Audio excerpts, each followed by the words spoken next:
ప్రభునందు నాకు అత్యంత ప్రియమైనటువంటి వారులారా, మన ప్రభువును రక్షకుడైనటువంటి యేసుక్రీస్తు వారి యొక్క శుభనామంలో మీ అందరికీ నా హృదయపూర్వకమైన శుభములు వందనములు తెలియజేస్తున్నాను.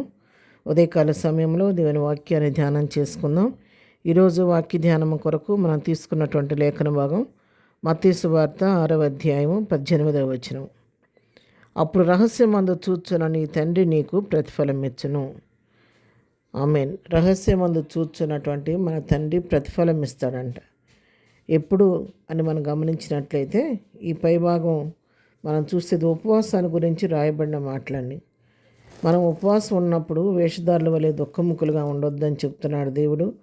ఉపవాసం చేస్తున్నట్టు మనుషులకు కనబడవాలని, అలాగూ మనుషులు కనబడే విధంగా మీరు ఉపవాసం చేయొద్దు. మరి మీ ముఖములను వికారం చేసుకొని నేను ఉపవాసం ఉన్నాను అని అందరికీ తెలిసే విధంగా మీరు ఆ విధంగా ఉపవాసం చేయొద్దు. ఆ విధంగా ఉండటం వల్ల మీకేం ఫలము దొరకదు అని చెప్పి దేవుని వాక్యం సెలవిస్తుంది. అంతేకాదు, ఉపవాసం చేయొచ్చున్నట్టు మనుషులు కనబడవాలని కాక రహస్యమందు నీ తండ్రికే కనబడవాలని నీవు ఉపవాసం చేయనప్పుడు నీ తల అంటుకొని నీ ముఖము కడుక్కొనుము. అప్పుడు రహస్యమందు చూచున్న నీ తండ్రి నీకు ప్రతిఫలం ఇచ్చును. ఇక్కడ ఈ వాక్య సారాంశం ఏంటంటే, మనం ఉపవసించినప్పుడు లేదా ఒక విషయం గురించి దేవుని సన్నిధిలో ప్రార్థిస్తున్నప్పుడు, నేను ప్రార్థన చేస్తున్నాను, ఉపవాసం ఉంటున్నానని చెప్పి మనం ఒక వికారం చేసుకొని మనుషులందరికీ కనబడే విధంగా మనం ఉపవాసం చేయటం వల్ల ఏం ఫలం పొందలేం అని వాక్యం సెలవిస్తుంది. అయితే ఎలాగ ఉపవాసం చేయాలి, ఎలా ప్రార్థన చేయాలంటే, దేవుని సన్నిధిలో రహస్యమందు చూస్తున్నటువంటి దేవుని సన్నిధిలోకి వెళ్ళి మనం తండ్రికి మన సమస్యను చెప్పుకుంటూ ఉండాలి.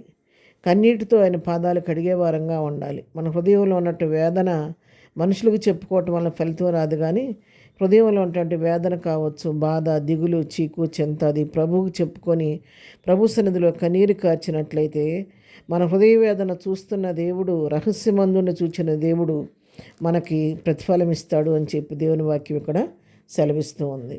అవును పిల్లారా, మనుషుల దృష్టికి మనం చూస్తే పైకి చాలామంది నవ్వుతున్నట్టే ఉంటారు, కానీ మనం వాళ్ళని చూసి అబ్బాయిలు ఎంత సంతోషంగా ఉన్నారు అనుకుంటాం. కానీ మనకు తెలియదు, వాళ్ళకి పైకి నవ్వుతూ ఉంటారు కానీ అంతరంగంలో ఎంతో దుఃఖం దాగి ఉంటుంది.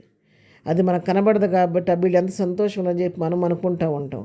కానీ వారి అంతరంగంలో ఎంత దుఃఖం ఉందో, ఎంత వేదన ఉందో, ఎంత బాధ ఉందో అనుభవిస్తున్న వాళ్ళకే తెలుసు. పరమందుండి రహస్యమందుడు చూస్తున్నాయి ప్రభుకే తెలుసు. ఎందుకంటే ఆయన హృదయాలను, అంతరంగాలను పరిశీలించే దేవుడు, పరిశోధించే దేవుడు కాబట్టి మన యొక్క హృదయ వేదన మనుషులకు అర్థం కాదు, కానీ దేవుడు చూస్తాడు. ప్రియులారా, ఉదయకాల సమయంలో వాక్యం వింటున్నట్టు మీరు ఏ హృదయ స్థితిలో ఉండి, ఏ సమస్యతో ఉండి, ఏ వేదన దిగులతో ఉండి మీరు ప్రభు సన్నిధిలో ఉన్నారో నాకైతే తెలియదు, కానీ ఒకటి మాత్రం నేను ధైర్యంగా చెప్పగలను, మనుషులు ఎవ్వరూ మన హృదయ స్థితిని అర్థం చేసుకోకపోయినా, మన వేదన దిగులు మనుషులకు అర్థం కాదు, కానీ రహస్యమందు చూస్తున్నా నీ దేవునికి తెలుసు. నీ అంతరంగం ఉన్నటువంటి క్షోభ ఎటువంటిదో, నీ హృదయంలోని దిగులు ఎటువంటిదో, దేని గురించి నువ్వు చింతిస్తున్నావో, దేని గురించి నువ్వు వ్యాకులు పడుతున్నావో అది నీ ప్రభువుకు తెలుసు. కాబట్టి ధైర్యంగా కృపాసని వద్దకు వెళ్ళండి. ప్రభు సన్నిధిలో మీ హృదయాన్ని నీళ్లు క్రొమ్మరించినట్లు ఆయన సన్నిధిలో క్రొమ్మరించండి. మీ హృదయంలోని భారమంతా తేలికైపోద్ది. మనుషులకు చెప్పుకుంటే వెళితైపోతాం. ఈరోజు సహాయం చేసినట్టు చేసినా కూడా రేపు పలానా టైంలో నేనే వాళ్ళకి సహాయం చేశానని చెప్పి మనల్ని చులకనగా చూస్తారు. మనల్ని విమర్శకు కూడా గురి చేస్తూ ఉంటారు కొన్నిసార్లు మనుషులు. అందుకే ఏ మనుషుడు నమ్మదగిన వాడు కాదని వాక్యం సెలవిస్తుంది. మనుషులు నమ్ముకున్నట్టు కంటే యెహోవాను ఆశ్రయించటం మీరు, రాజులు నమ్ముకున్నట్టు కంటే యెహోవాను ఆశ్రయించటం మీరని దేవుని వాక్యం సెలవిస్తుంది. కాబట్టి ఈ ఉదయకాలం మనకున్న సమస్య అన్నిటి కొరకు మనుషుల దగ్గరికి కాదు, కానీ దేవుని సన్నిధికి వెళదాం. ఆ రహస్యమందు చూస్తున్న ప్రభువుకు నా సమస్యలు అప్పగిద్దాం. ఆయనే మన హృదయ పరిస్థితి దేవుడు కాబట్టి మన హృదయ గాయాలను కట్టి మనకు ఆనందాన్ని, సంతోషం ఇచ్చే దేవుని సన్నిధికి వెళ్ళి ప్రార్థన చేసుకుందాం. ప్రార్థన. ప్రేమ కలిగిన తండ్రి, పరిశుద్ధుడా, నీ కొందనాలు. ఉదయకాల సమయంలో ప్రభువా, వాక్యం వింటున్న బిడ్డలందరినీ దీవించండి, ఆశీర్వదించండి. ఏ బిడ్డ ఏ సమస్యతో, ఏ హృదయ వేదనతో, ఎటువంటి పరిస్థితిలో ఉండి ఈ వాక్యం ఉంటుందో నాకు తెలియదు, కానీ ప్రతి వారి హృదయ స్థితిని చూస్తున్న నీ చేతికి ఈ బిడ్డలందరిని అప్పగిస్తున్నాను తండ్రి. ఎవరికే సమస్య నన్ను విరిగిన దేవుడు కాబట్టి మా అంతరంగాలను హృదయాలను పరిశీలించే దేవుడు కాబట్టి ఈ ఉదయకాలం ప్రతి బిడ్డకు కావలసిన ఆదరణ, నెమ్మది, ఓదార్పు దయచే వారి జీవితాల్లో కావలసిన ప్రతిఫలం దయచేయండి. వారి నోటి నవ్వు కలుగు చేసి సమస్త ఆనందంతో వారిని నింపండి నాయన. ఇద్దరం ఏం చేయి పనులన్నింటిలో రాకపోకలో తోడుగా ఉండండి. ఇద్దరం బర్త్డే మ్యారేజ్ చేసుకున్న బిడ్డలను దీవించండి, ఆశీర్వదించండి. ఎవరైతే సమస్యను విడిపించండి, దుఃఖంలో ఓదార్చండి.